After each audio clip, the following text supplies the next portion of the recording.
И поэтому вот это дела местного руководства не входит в политику европейскую и мировую. Γι' αυτό οι πράξεις Идет вразрез с политикой. των τοπικών αρχών δεν μπορούμε να νοηθούν ούτε ως ευρωπαϊκές ούτε ως παγκόσμιες. Все, что они делают, они помогают нам. Ό,τι και αν κάνουν μας βοηθάνε και μας δυναμώνουν. Я член парламентской ассамблеи Совета Европы. Σαν μέλος της Κοινοβουλευτικής Επιτροπής του Συμβουλίου της Ευρώπης. Я член комиссии по Европейской комиссии по миграции, беженцам и народонаселению. Σαν μέλος Ευρωπαϊκής Επιτροπής για τη μεταμόρφωση. И никто не имеет права ко мне касаться. Και κανένας δεν έχει δικαίωμα να μου Я никому никаких проблем не создаю. Και πολύ δε περισσότερο δεν προκαλούμε Я κανένα приехал πρόβλημα. сюда вместе с вами поклониться вот этим камням. Ήρθαμε εδώ σήμερα να προσκυνήσουμε σε αυτές τις πέτρες. Кто может запретить нам? Ποιος μπορεί να μας τα απαγορεύσει? Никто. Κανένας. Позвал Господь. И мы пришли.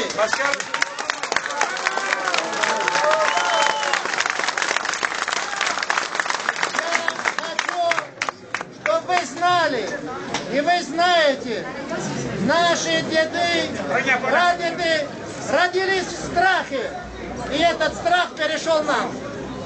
Θέλω να το ξέρετε και το ξέρετε ότι οι γονείς μας, οι παππούδες μας, οι πρόγονείς μας γεννήθηκαν κάτω από ένα φόβο. Και αυτός ο φόβος μεταφέρθηκε και σε εμάς. Сегодня, если мы будем все вместе, σήμερα αν είμαστε όλοι ενωμένοι, όλοι μαζί, мы не должны и не можем никого бояться. Δεν πρέπει και δεν κάνει να Мы φοβόμαστε. будем двигаться вперед. Θα κινηθούμε μπροστά.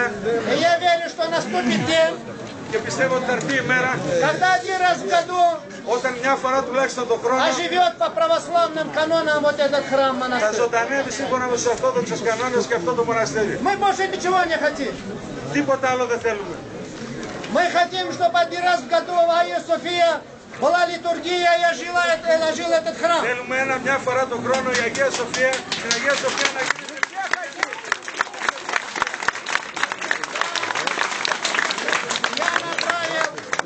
Огромное количество писем лично Эрдогану.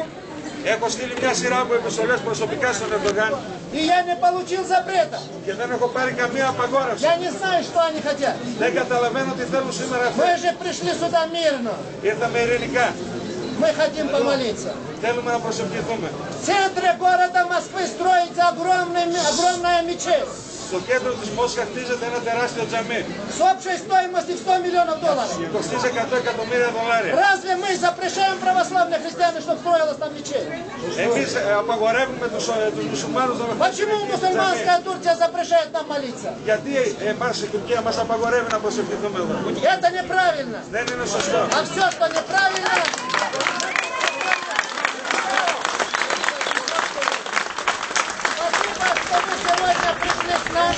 Ευχαριστώ όλους όσους ήρθαν σήμερα εδώ. Και δόξα στην ο Θεός και έχασα το μυαλό μου. Είναι πολλά δύναμη, τρανό δύναμη. Με εμάς τον Τάμα είναι ο νόμαρχης ο Ψωμιάκης.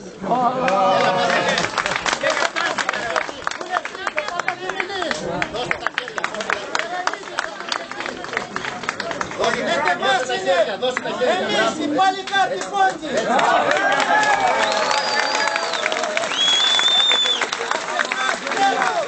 Ο λίγο δύναμη.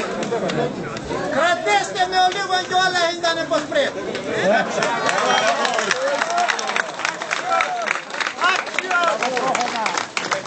Των Θεσσαλονικαίων, ησυχία.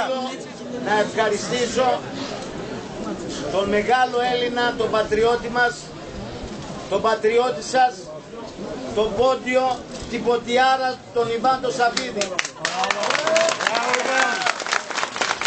Γιατί μας έδωσε τη δυνατότητα μέσα από αυτές τις αντίξωες συνθήκες να προσκυνήσουμε τα Άγια Κόμματα των προγόνων μας και να κλάψουμε. Δεν ήρθαμε εδώ να χορέψουμε, να κλάψουμε. Μόνο κλέμες. Και η Ελλάδα δεν είναι απέναντι στην Τουρκία, είναι δίπλα στην Τουρκία και θέλουμε να μπει στην Ευρωπαϊκή Ένωση. Με τέτοιες συμπεριφορές όμως πιστεύω ότι θα αργήσει.